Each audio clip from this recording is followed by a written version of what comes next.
just going to check out some David Bowie CDs that I own. I own most all of them. Because today we don't really care so much about reading, we care more about the music today. Because everyone needs to care about the music. Anyway, in terms of music, David Bowie is quite sensational, and I thoroughly enjoy him. So, we're just going to check out my collection of his so far, which, like I said, is mostly CDs. But I do have one little treat at the end for you. So, come along, I guess. Alright, so to start, we have the David Bowie Brilliant Adventure CD box set. This actually just came out pretty recently, only a few years ago, but this is essentially a compilation of his lesser-known albums in the 90s, from 1992 to 2001, you'll notice. And I wanted to start with this actually because I think this is the most underrated version of David Bowie that was out there, as a matter of fact. I just think 90s Bowie is more experimental. He's sexier, he's cooler, he's more original. He tried so many different techniques and like subgenres across this period of time. Yes, he's always known for his, 70s and early 80s, huge hits like Aladdin Sane and Ziggy Stardust, and he's kind of a little bit known now with his more recent stuff like Black Star that kind of gave him a quick resurgence before his death. But this right here is where I think is some really interesting David Bowie stuff. You notice that there are a bunch of CDs in here, and we'll just take a look-see.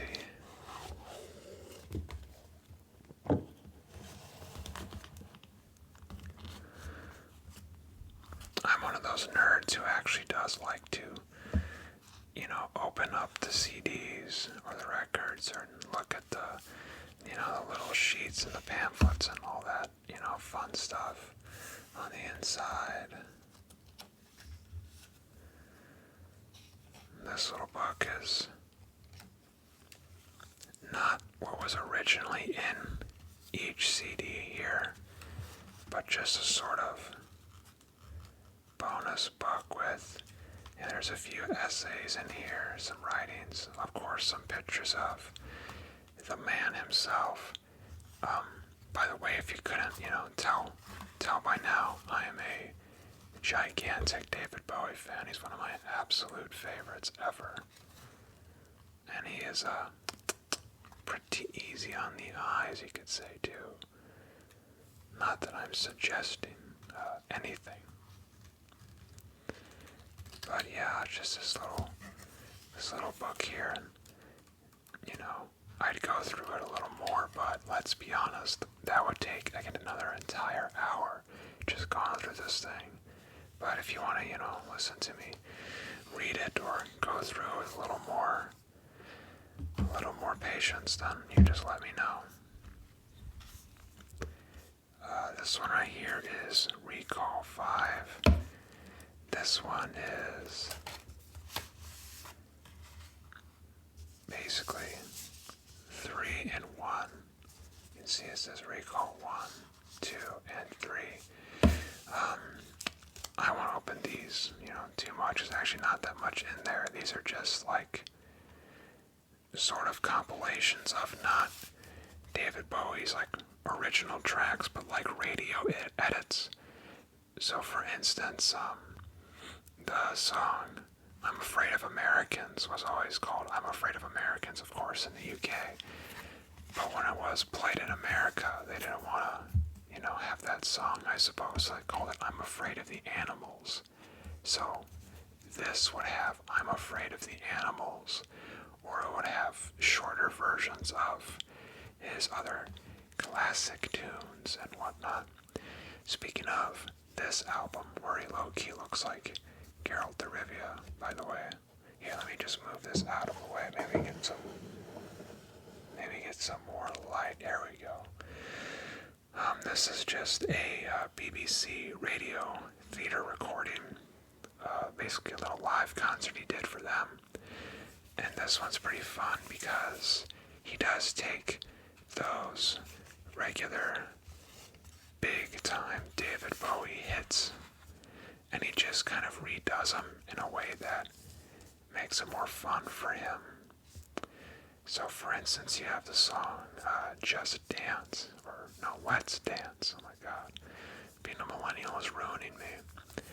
But Let's Dance, and while it was one of his most famous songs and one that was oftentimes performed, it was actually one of his least favorite songs to perform because if you ever heard it, it's like a 7-minute long song and half of the song is just him saying, "Let's dance. Let's dance." You know, pretty boring for a performer. So the Let's Dance in this is like this slow, moody ballad version of it. And it's just such a refreshing breath of air to know that Bowie is, probably actually enjoying himself doing one of his kind of old standards that gets all tired and boring after a while. Other than that, there's a lot of other great tracks on here. Like I said, these are mostly just either his big hits or maybe some other songs that he just really enjoyed playing live, but those first CDs are pretty good, but aren't the meat and potatoes of what we have here. Because what we do have here are his lesser known albums from the 90s. We got Black Tie, White Noise. We have Outside, one of my absolute favorite albums ever. As you notice, I kind of jumped the gun even talking about it there.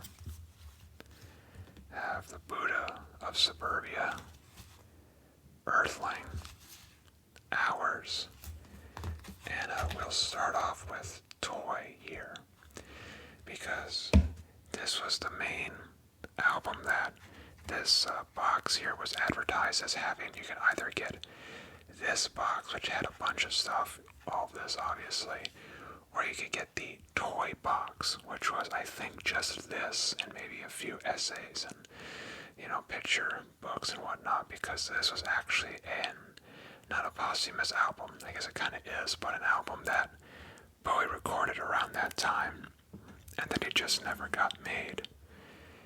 So this was just sort of lying, dormant in the back burners in the basement and storage, whatever you want to call it, for all these years, and they finally released it. So it was kind of a nice sight, a nice little thing for people to discover. While I go through all these albums, I'm going to try to tell you kind of what I think of the album as a whole, as well as my favorite track on each. I think this one's pretty fun. It was hard to sort of nail down a specific sound because you could tell that he was really being experimental with this one. Like, he was just throwing everything at the wall and just trying whatever he could. And for that, is it one of his best? No, it's not. But it's a fun ride, and I already heard once as like a review of this whole set, and I think kind of resonated with me that, like, yeah, are any of these necessarily Bowie at his best? No. But even Bowie not at his best is still just so cool and so interesting and just wildly original that you can't put it down. I would say on this one, the London Boys, right there, kind of towards the top, would be my favorite. Oh god, well, I Dig Everything is probably a close number 2. Yeah. Gosh. And this is one of the easier ones I should have coming up with a favorite. Let's see what we get. later on when we get to Outside or Low or Black Star, some of my really favorite ones. What we have here is David Bowie, Hours, dot dot dot. Pretty cool album cover here. It's almost like, you got the barcode for the album, and then you have all these other sort of barcode patterns around it. You'll see the when you have a barcode, it'll have like the numbers below the bars of what it actually translates to. This will just say, David Bowie Hours. So I think that's pretty neat too. Look up closer to the picture. It's David Bowie holding another David Bowie, which is pretty much anyone's dream. And the Bowie crew in the back here. Also pretty fun. I think this album was kind of more geared towards progressive rock, or not like a space rock kind of thing, but oh god, how do I even bring this up? If any of you out there know what the game Omicron, the Nomad Soul is, I think this album is the most like his work in Omicron, whatever you want to call it. It's like abysmal video game that was made, but somehow David Cage, another David, conned David Bowie to be in it. And he appears as this weird kind of disembodied spirit artificer, whatever thing. Honestly, I don't know. No one really knows what this game is about.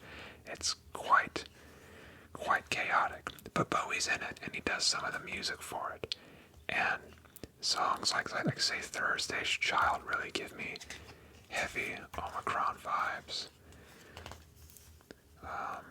Looking through it, you got these, the weird kind of barcode. Sorry, calling them barcodes. It's just they remind me of. That's very eclectic, very colorful, very Bowie. And once again, it just sort of reminds me of that video game. For some reason. Just the sounds of it, the sort of, it's more or less like, so you would take David Bowie's album Low, but you'd make it less synth heavy. But then you'd have something like, say, these other albums down here, and they're less sort of that weird kind of 90s grunge rock or progressive rock, and it's kind of just a mixture of each. But my favorite song on this album would be New Angels of Promise. I just absolutely adore when he goes into the chorus on this one. I really want to just start singing my favorite excerpts from my Bowie songs in this, but I know I'll get roasted alive for being a huge nerd. But Hours, it's pretty good. Not my favorite from this set, but still a classic nonetheless. Alright, and now we have Earthling, which, guys, sorry, regrettably, maybe one of my least favorite Bowie albums. Notice though I don't say the album that I dislike or don't appreciate, it still is one of my favorites because they're just all so good. But it is one of my lesser favorites, ones that I don't listen to as much. It's kind of like, this kind of reminds me of Neil Gaiman's Sandman. Actually, another great 90s. What would you even qualify that as? I don't even know. But I do like the eye going on here. And once again, this kind of sort of Ankh really gives me Sandman vibes. But Earthling's alright, It has I'm Afraid of Americans on there, which, is a banger. I did mention that earlier as one of the sort of censored Bowie tracks you get on that radio collection. And it's good. It's fine. I mean, the album it is. Some of the songs are pretty good. It's kind of fun to attempt to read this because they're all the letters are all jumbled up and, messed around, and that's fun. I do appreciate that. Say what you want about Bowie and his music, but he did have style. This album's good. It's just, I don't think it's as cohesive as his other ones. So we'll just move on to Buddha of Suburbia. This one, I don't necessarily have a favorite track on it, and that sort of goes with what I think of the album as a whole, because this is like, I think, his most ambient album. Sometimes he'll have like on Low or on Heroes, halfway through the album, maybe he'll just stop singing and do either a few songs or even the whole rest of the album, just instrumentals. This one has several, and not all at the end, but scattered throughout, all over the place, just sort of instrumentals, just, like Bowie is just floating through space and just living his best life and doing his best thing. The Buddha of Suburbia. So it's hard for me to pick my favorite track on this, because to me, this isn't really an album of tracks. It's an album of just this one long track, this one long sort of ambient, like, relaxation. And I like it a lot. It's not one that I'm ever thinking of like, oh, hey, let me listen to that one piece from that one sort of weird Bowie album. It's just, oh, I want to listen to Bowie, but I don't want to think about his lyrics or any sort of message or any extra thing like that. I just want to hear some just plain voiceless music. I'd hit the Buddha of Suburbia. Oh man, Outside.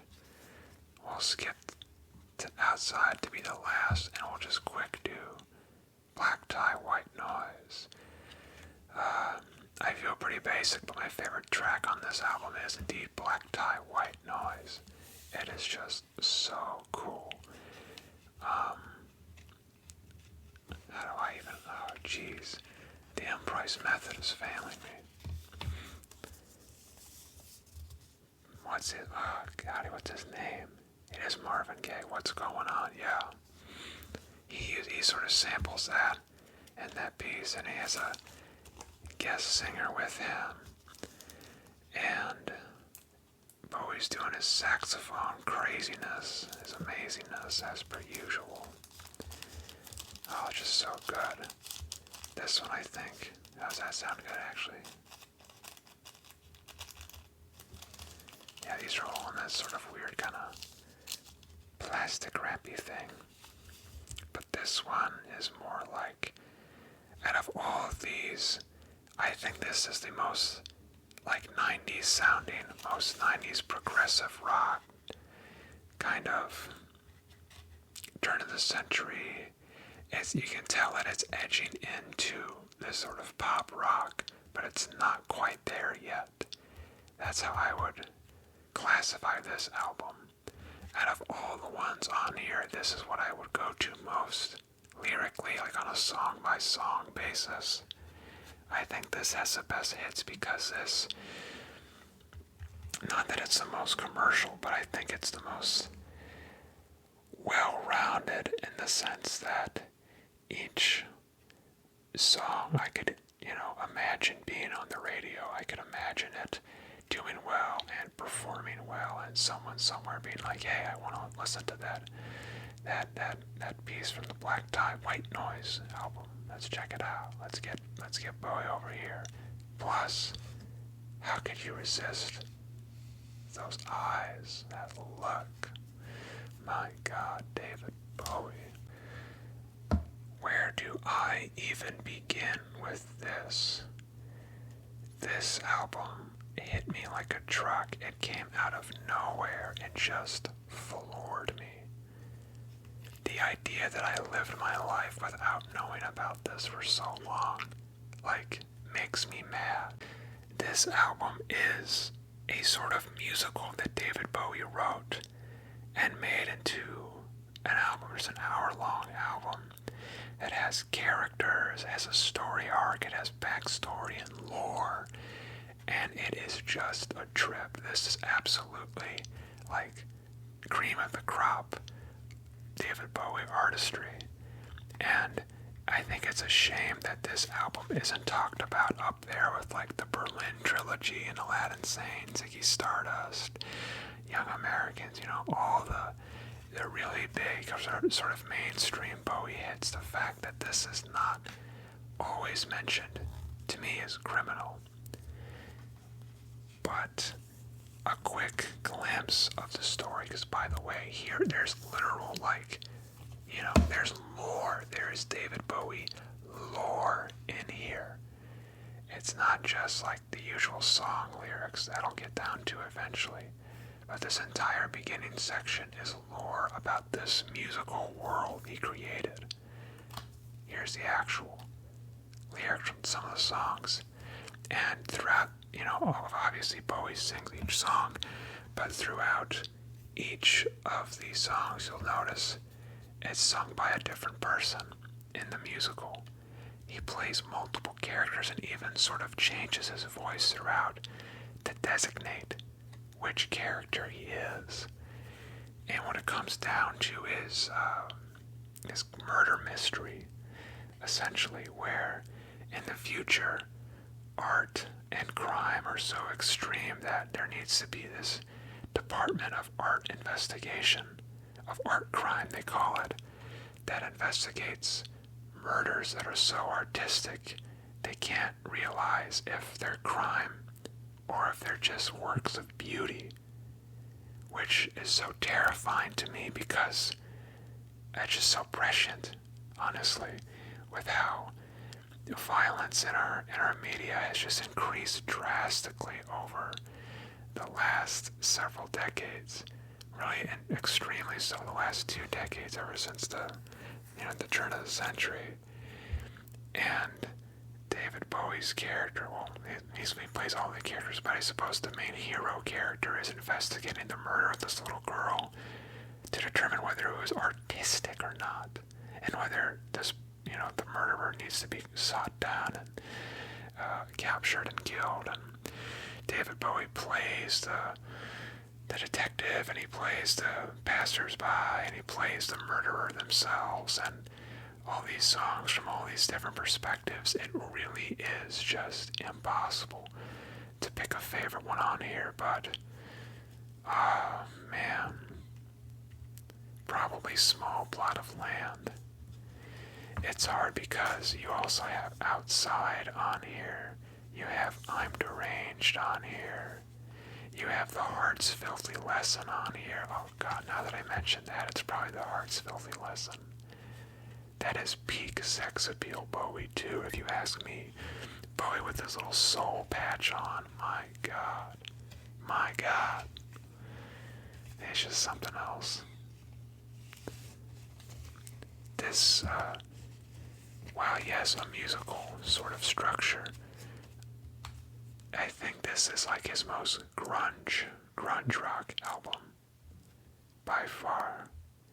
And there is a lot more experimental stuff along the lines of what happened in the Berlin Trilogy, in the sense that yes, God, what's his name, Brian Eno, also worked on it with him. I actually didn't even know that until I reviewed a little bit. I was like, oh yeah, that's why it sounds so good, because the same people are working on it.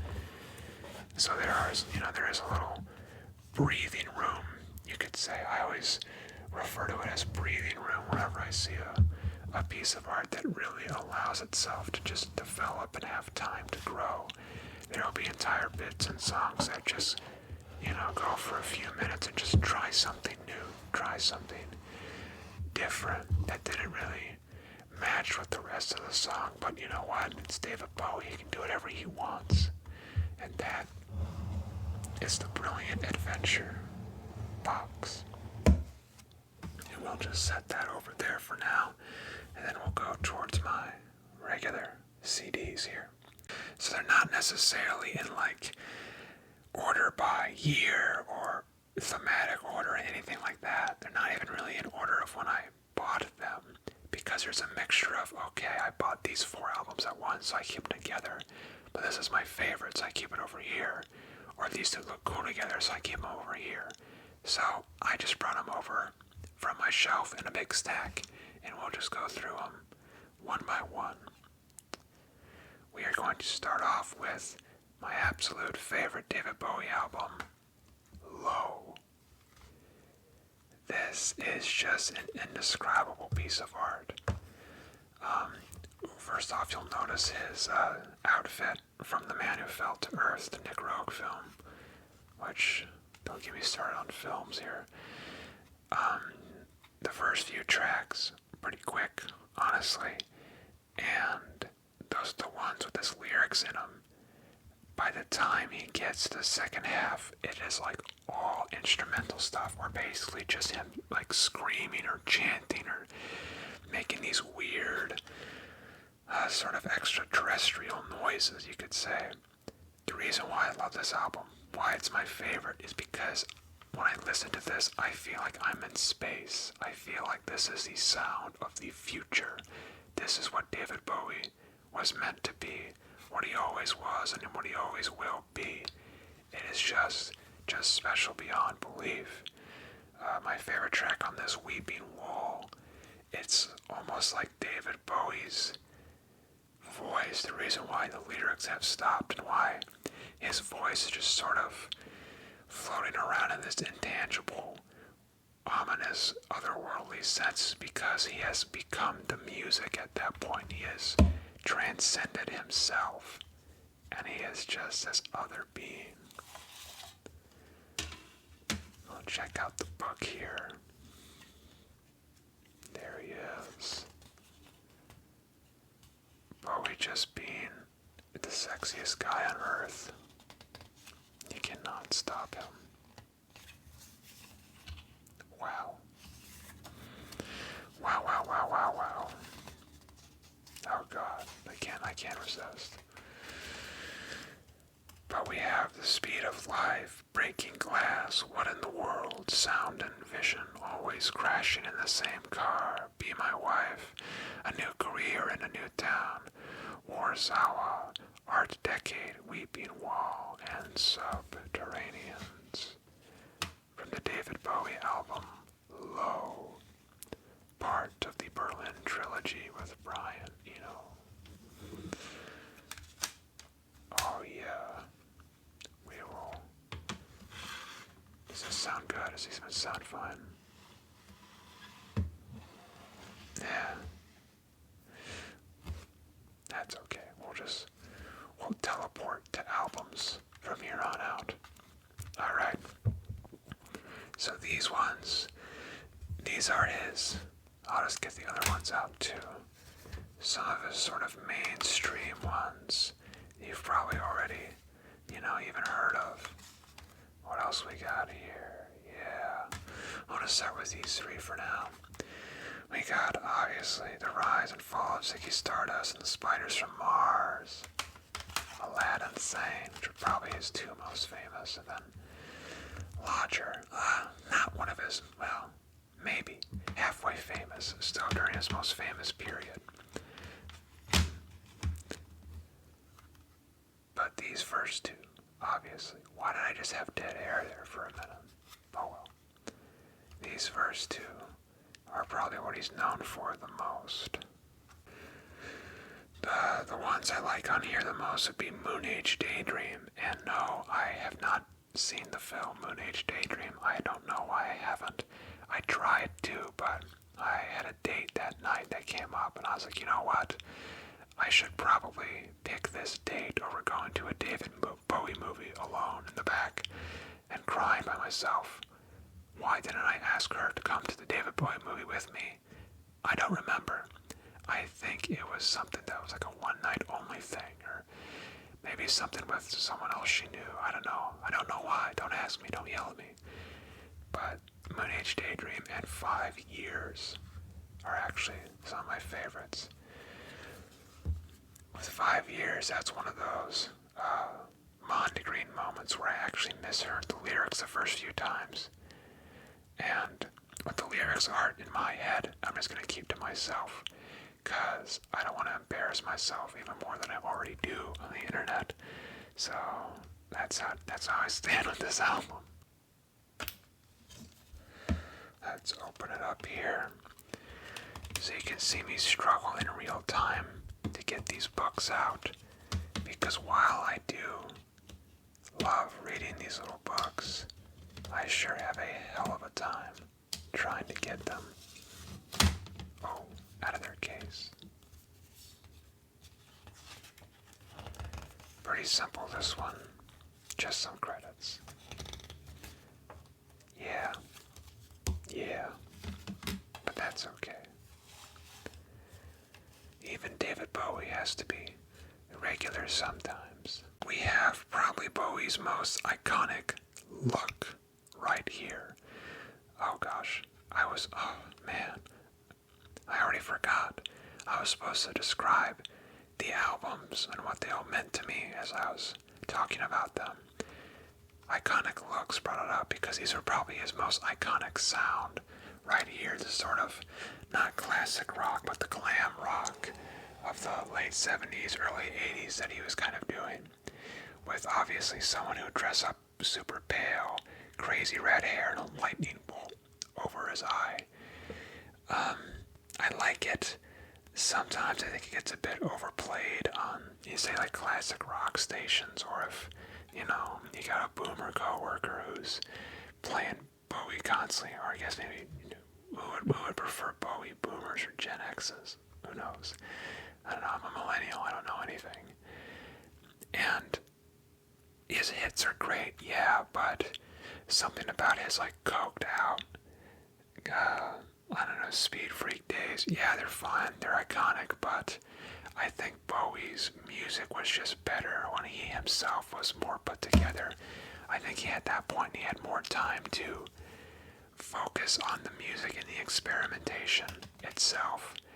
I think a lot of these earlier works, while they got him the notoriety and made him famous, at the same time, it's almost like he was sacrificing part of himself to become famous, and he wasn't even really allowing himself to breathe.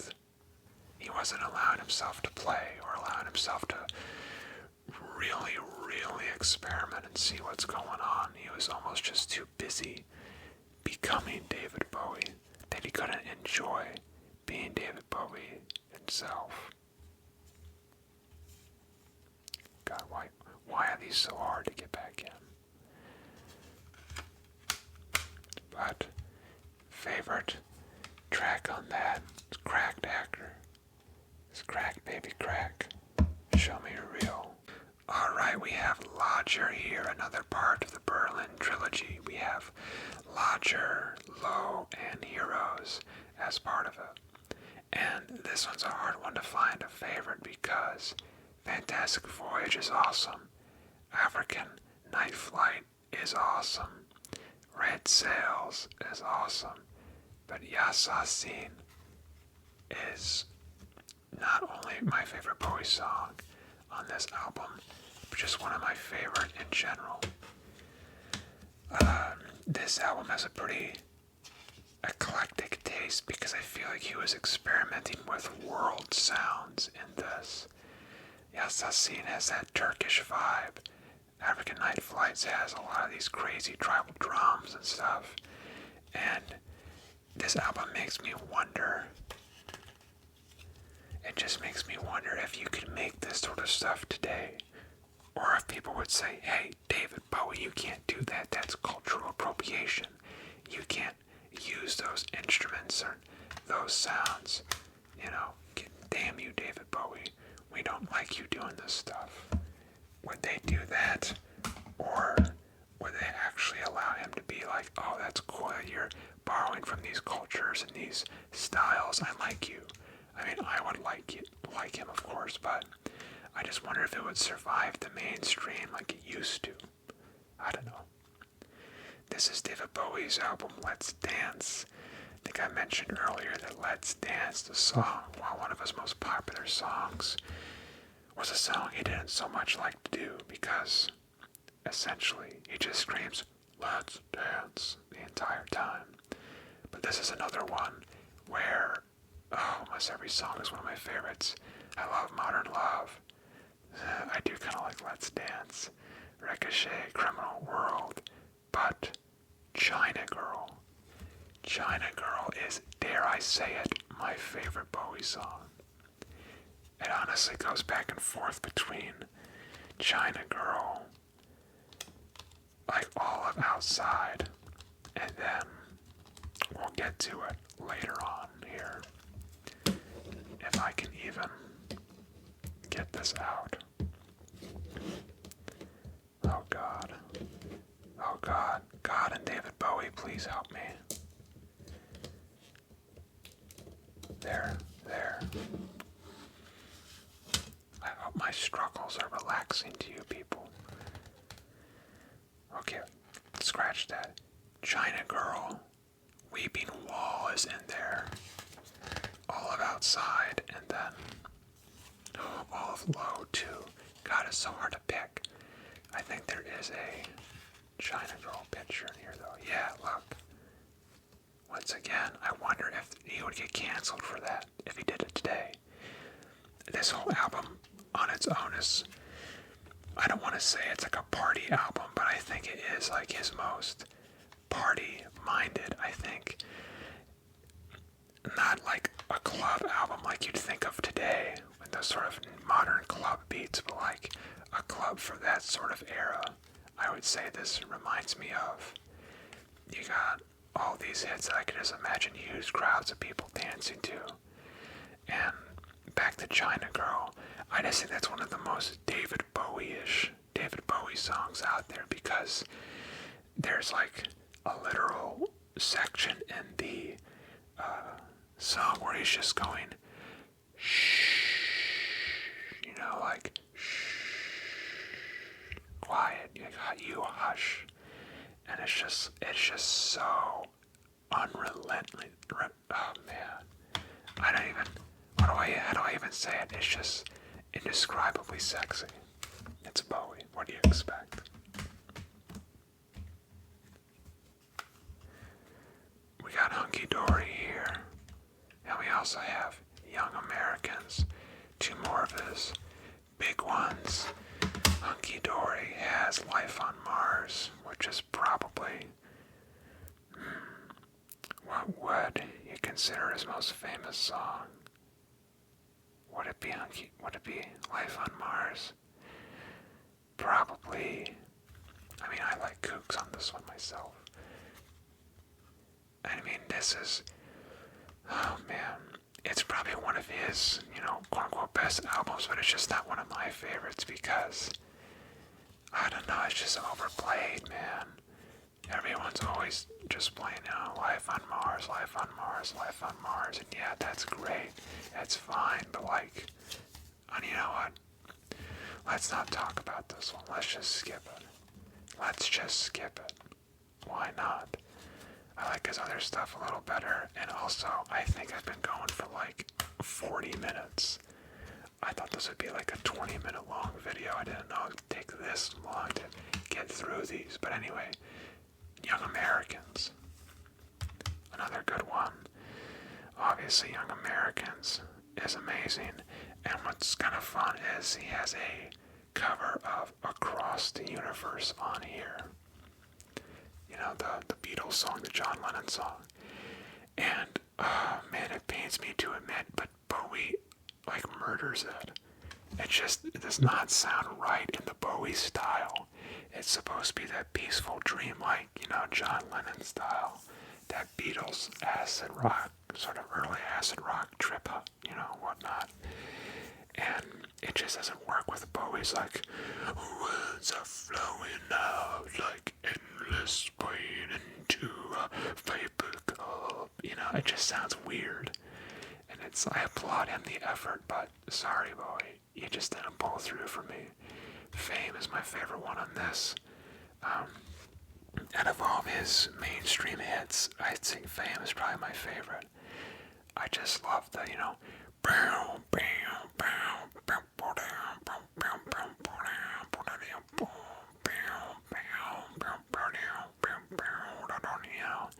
just that beat.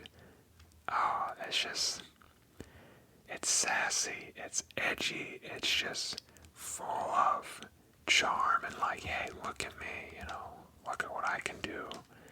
And it's irresistible. Alright, we have heroes here. We obviously know that Secret Life of Arabia is... God, I have too many favorite Bowie songs. It's just... This is one of those kind of like low where... Oh my god. Half this video is going to be me trying to get these out, isn't it? Oh my god, please. I could probably get these out better if I didn't have my camera set up in the way. There you go, Bryce. Blame others. Actually, I'd be blaming myself. I put the camera set up here. Well, there you go, Bryce. Blame yourself. There's Bowie doing his weird little whatever pose. But this is kind of like low. We're halfway through. It changes to more instrumental, atmospheric sort of sounds. Secret Life of Arabia comes in at the end, and it's sort of like this explosion of sound. Because whereas low was like instrumental with this sort of otherworldly traveling through space vibe, I think Heroes is more of like an industrial, drifting through a dystopia kind of ambient. Which, I mean, not exactly the most, we'll put over here, not exactly the most relaxing, but, relaxing maybe to him, who knows. We got, let's see, we got Station to Station, and we'll do Scary Monsters and Super Freaks, Super Creeps, Diamond Dogs, and you know what, we'll do Man Who Sold the World here, because, oh man, this one's good, don't get me wrong. I think I've listened to it once or twice. Just not memorable. It can't all be great. It can't all be hits. Station to Station, another little clip, image, screenshot, picture for The Man Who Fell to the Earth. Which also, if I didn't mention it before, is a great film. I recommend. Oh god. I had it, then I dropped it. Stay would be my favorite one on this one.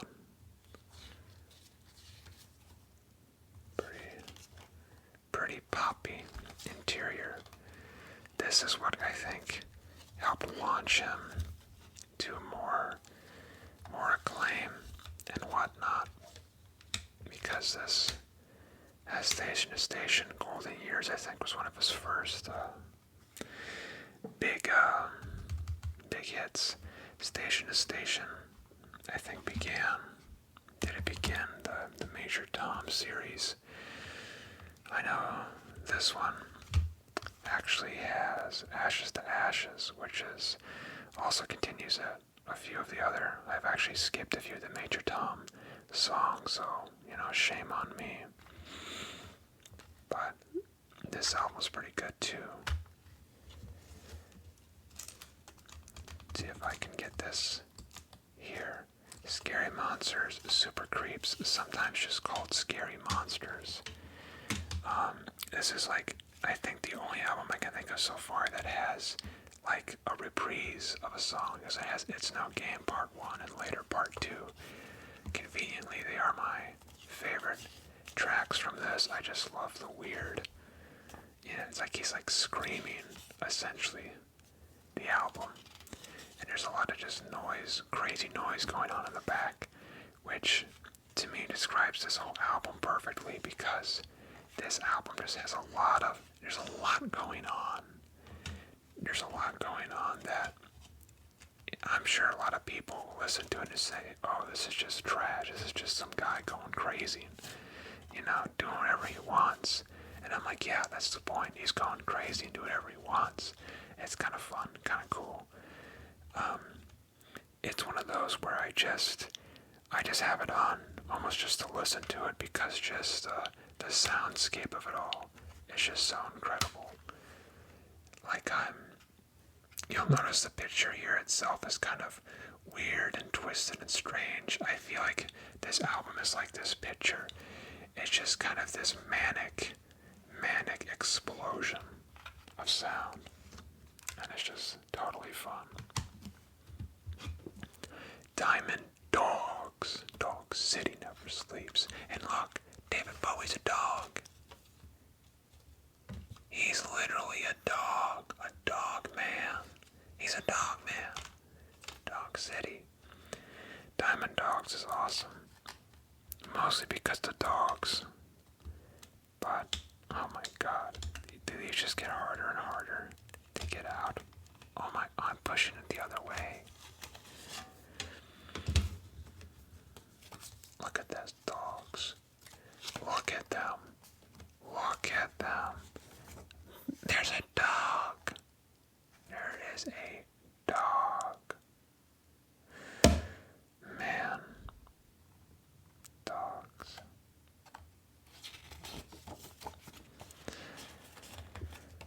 I wish there were more dogs in this life. More David Bowie dogs. I remember when I first realized that. God, that David Bowie was this weird dog-like correct. I just saw, oh, it's just him. And, you know, the little goons in the back.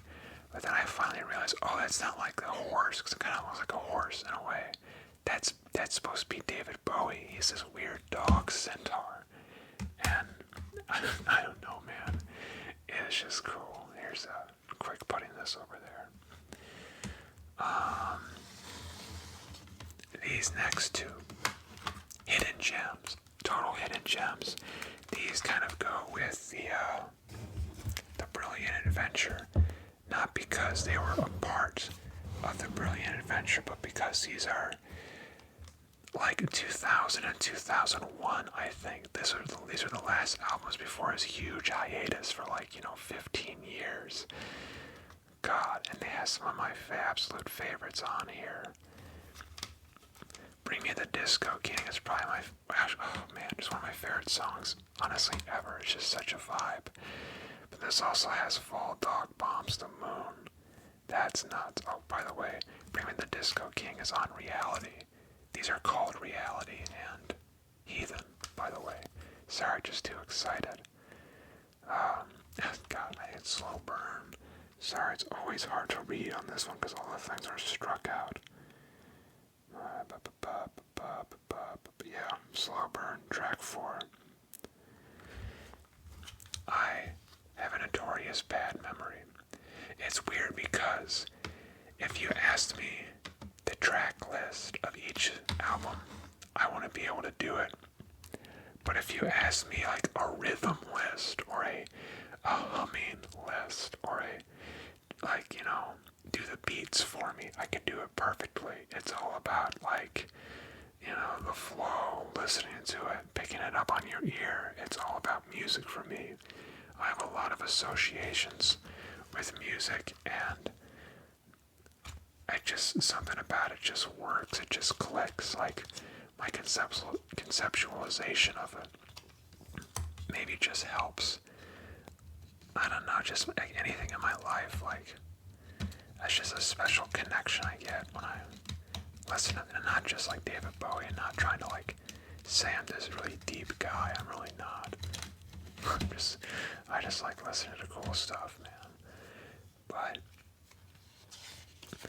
just something about that, the way that a piece of art, whether music or literature or even a game, can make you feel is just so important and so vital to your life as a human being on this planet that I couldn't imagine my life without him. And even though, I call myself a huge David Bowie fan, yeah, I don't know every lyric or every, song title or anything, but, I certainly know how it makes me feel.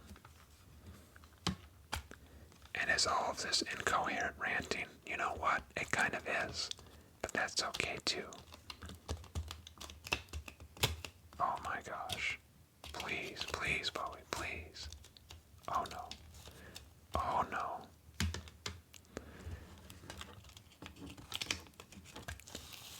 I can't wait. Oh, no, he's back for revenge. This one's difficult. This one really is a heathen. Oh my god. I got stuck on one of the... Here we go. Yeah. Yeah, that was easy. I had no issues doing that. I can't wait for this video to just end up being me struggling on these. Yeah. Even in reality, oftentimes forgotten, though they shouldn't be.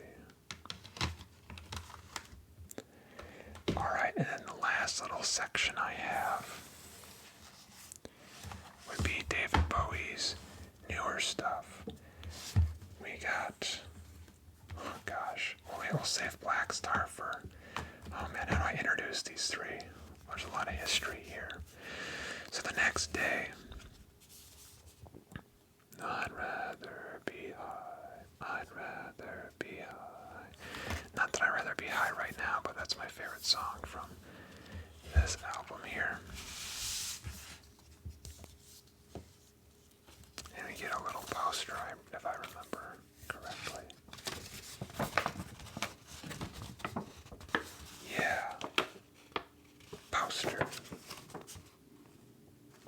Okay, sure. But this is his first album in like 15 years or so.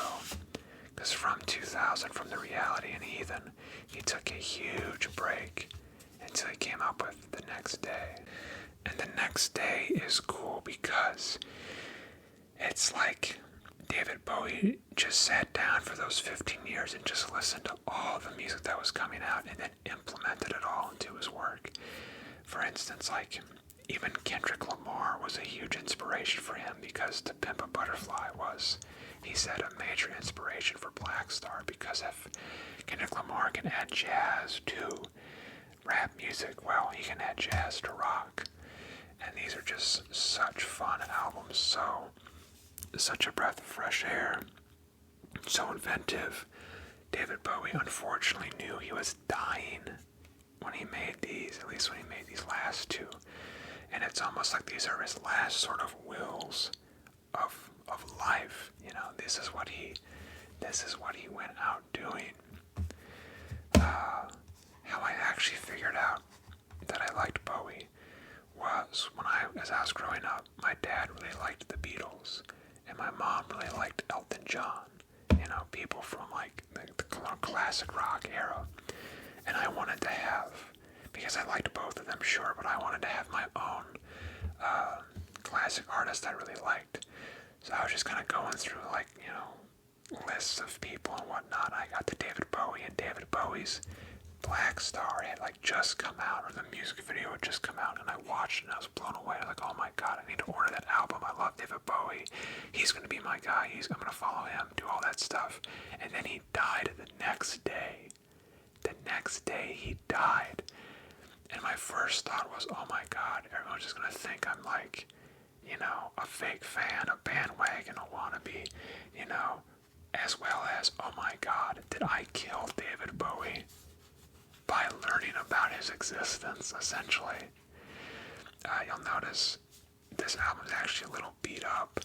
This whole thing kind of comes out accidentally and very much falls off. Because I've had this album for a long time, ever since it came out. This is the first one I ever bought. This is also, I think, Bowie at his sexiest, other than him and Outside.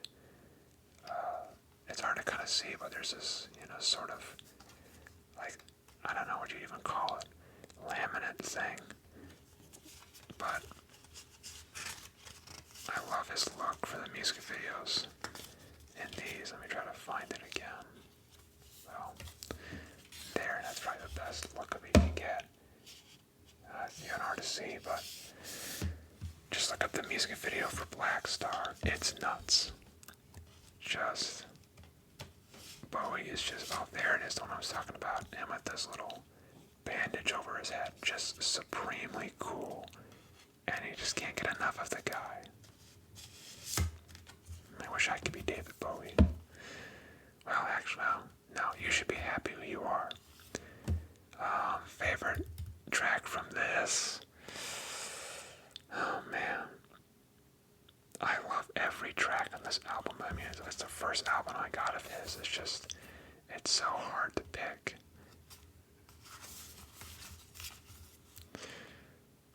Man, is it Black Star? Is it Dollar Days? Is it I Can't Give Everything Away? Dollar Days.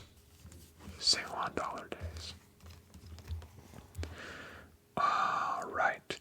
You'll notice, and Bryce, why does this have a library sticker and a crossed out barcode? And what the hell is this? Well, this is No Plan, which is just Lazarus, which is already released on Black Star. The song No Plan, Kind of Little Time, and When I Met You. This was after David Bowie died. It was just... Essentially, he was working on another album because he didn't know exactly when he was going to die. And this is what remained of the work that he got done, and they just released it as a digital, thing. They always do that crap, and I hate digital music.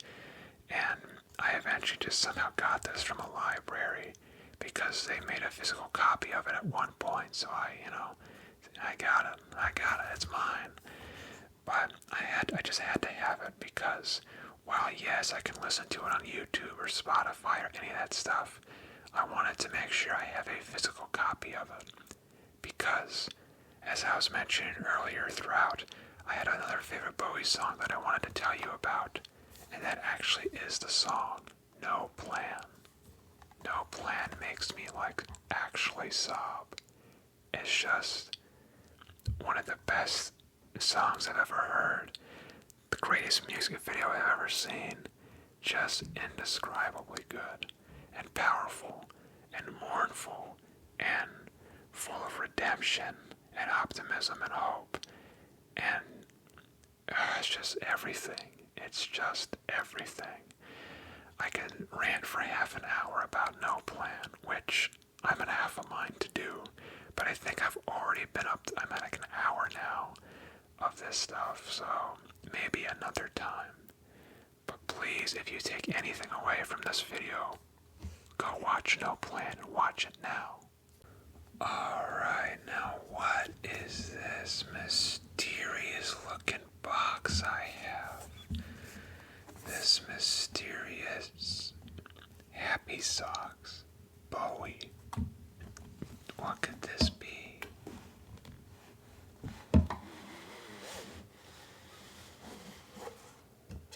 These aren't CDs. Instead, wrong side. Oh, here we go. What's this? Is this a little pop-up thing with little David Bowies right there? Oh my God, are these the official David Bowie Happy Socks? Let's take a little peek inside. Wow, look at these. Do I even wear these in public? Sometimes.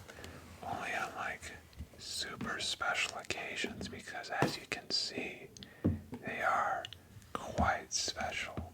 Look at these things. These are socks. They're socks. They're amazing. You got all sorts of different kinds.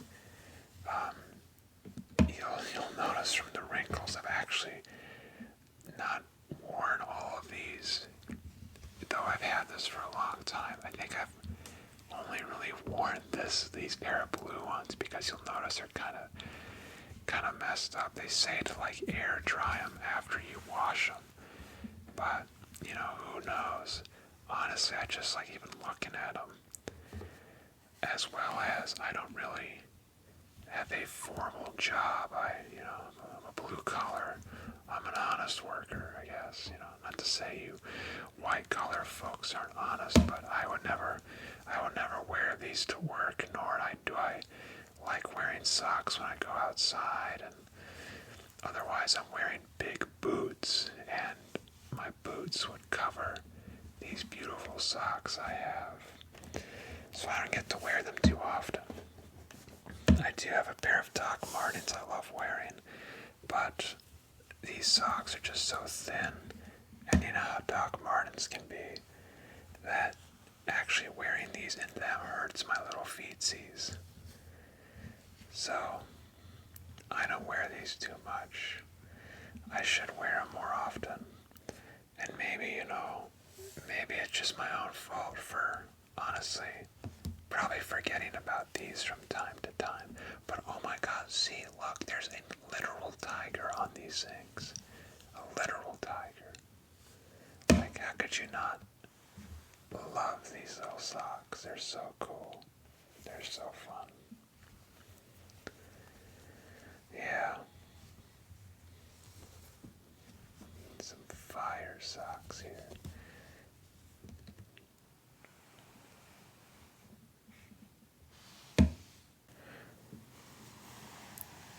Oh yeah.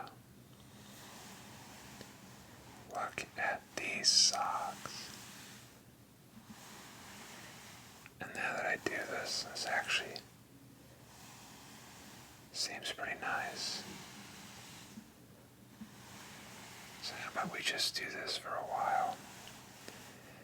And you know what? You've been hearing me ranting and raving about David Bowie for too long.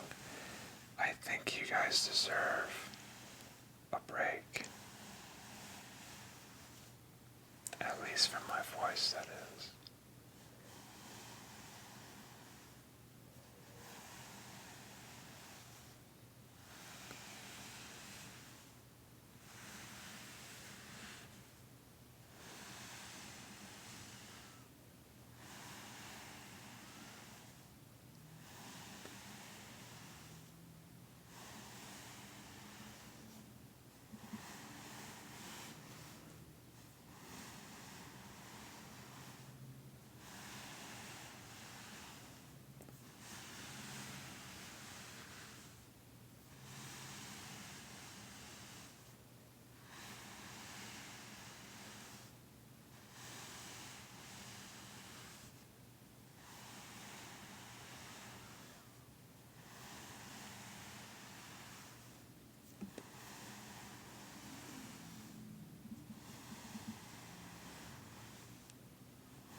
tonight. I got to show you my David Bowie CDs and my David Bowie socks. Hopefully you enjoyed your time, and hopefully you may sleep, because I am Emprise. This is Emprise Can Read, and Dog City never sleeps.